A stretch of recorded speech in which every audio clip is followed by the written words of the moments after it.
All right, what's up, everybody? So we're here today with some of our Berts scholars, and today I'm in the hot seat. They're gonna ask me questions about life, about success, about how they can get further in life, and I'm looking forward to it. All right, so what does success mean to you? Success is subjective, right? So what my view of success might not be necessarily your view of success or anyone else's view of success. But how do you determine what true success is? So I'll tell you how you do this, right? So what you do is when you're alone one day in your room, you close your eyes and you visualize, what does a true ideal life look like for me, right? You close your eyes and you say, all right, what am I doing? When I woke up, when I'm looking around, what was around me? Where do I live? What kind of car do I have? Who am I with? What kind of family do I have? All right, all of these factors, right? You're gonna visualize and you're gonna be like, yeah, that's the life that I want. That's the life that I want to create for myself. And it will reveal to you personally, because remember, your view of success is not necessarily my view or anyone else's view, right? So once you have this view, you then write down, all right, I woke up, I was in this house. I had this car, this was my family, this is how my family was operating. This is what I did for a living. This is how I looked in the mirror, all of these different factors. And it will show to you, these are the factors of success that determine my life, right? So once you are aware of that, so this will take about 30 minutes. Just sitting down one day in peace and silence, right, in your room, no one else. So you determine these factors. Once you determine the factors now, you say to yourself, okay, what can I do to get there? So I'm going to give you an example. Let's say in your visualization, you were a doctor and you were treating a lot of patients. Let's say you're a top doctor, you were doing a lot of surgeries and, really well-renowned in Jamaica or any country. So what you do is you say, how do I become this doctor? So you break it down backwards. So the first step would be, for example, maybe I need to go to med school. All right, how do I go to med school? All right, I'm 12 years old. I can't go to med school now. All right, you're 12. So what you said to yourself is, what can I do today to get me on track to the step of going to med school, which will ultimately make me become a doctor? So you say, what I can do in grade 8 is I can maximize my GPA. I can maximize my grades. And then you made that an annual target. So this year, I'm gonna get as many straight A's as possible. And that will be your annual target for this year. And then that will be what you focus on for 2025, because you take it one step at a time. We're climbing a mountain. So one climb. So it's a slow progression up to the top of the mountain, right? So that's what I would say. That's how you measure now if you are successful in 2025, because you're gonna be depressed if you're like, oh, I'm not a doctor. Oh my God, I'm not a doctor today. Yeah, of course you're not a doctor today. You're too young. But what you can do today is you can maximize your grades, and then that's how you know if you're successful in 2025. If you hit that GPA, if you hit those subjects, and that is how you measure your success for this year. What inspired you to start a scholarship program like this for students like us? So Berts Other Parts, we believe it's our duty to give back to society. We have loyal customers that have enabled us to be able to do these kind of activities to enrich the society. So thanks to these loyal customers, we've been able to enhance this program, make it more than it was before, and help the lives of many students out there. And when you think about how can you contribute positively to society, the number one way we believe is education. And now hear me now. If you educate the youth of today, you make more productive adults tomorrow. If you have more productive adults tomorrow, you have a more productive society. If you have a more productive society, Jamaica on a whole uplift. Because guess what? You guys are the future leaders of Jamaica. And if you're educated in the best way possible, it increases your chances of making good decisions that benefit the country. And check this too. Productive adults are more likely to have productive kids. So it compounds, right? So it's going to compound. You're going to have productive kids, and then those productive kids will have more productive kids, and everybody will enhance, and the whole country will become better. When you make mistakes working, how do you build it back? How do you build back the mistakes? I've made tons of mistakes, and I'll tell you why it's nothing to be ashamed of, right? Mistakes, to me, in my opinion, are one step closer to where you want to be. So, okay, you made an error or you failed or what have you, But what's most important is that you learn from the mistake, you learn from the error. You do a root cause analysis. What a root cause analysis is, you identify what went wrong, you look at what could have prevented it, we call it mitigation, what could have prevented it, and then you look at what can we do going forward, the solution. So you have to have a mindset where you're solution-oriented and not problem-oriented. A lot of people tend to just default to problems and negativity because that's easy. But what's harder is that you look at the problem and you say, what is the solution? What can we do going forward? Okay, this happened. What can we do going forward? So if you make these mistakes, I always encourage young people, make a lot of mistakes early because you're young and you don't have as much to lose as yet. So when you make mistakes early, you know what to do when you get older.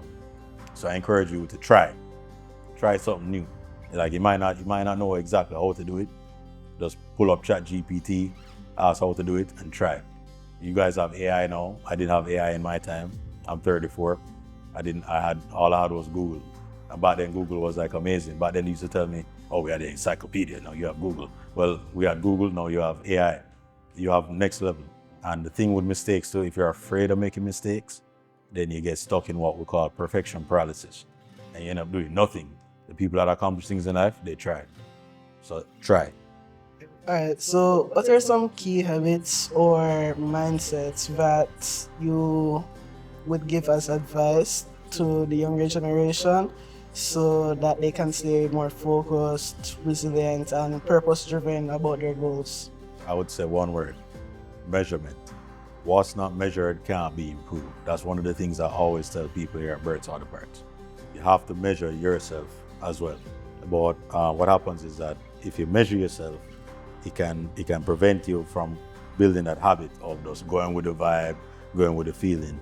Now, let me break this down. So in the earlier question that you asked about success, right?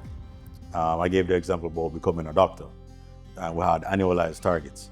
So what you need to do with that annualized target is you need to break it down into daily targets. So we spoke about maximizing your GPA, getting straight A's. How do you get maximized GPA and straight A's? You study every single day. It might not be every day, maybe for the week you study X amount of hours.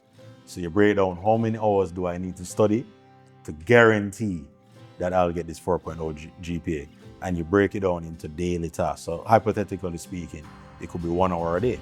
So every single day now, when the day is done, you look on your list, you're non-negotiable, right? So when you looked at that life that you wanted, you visualize the life.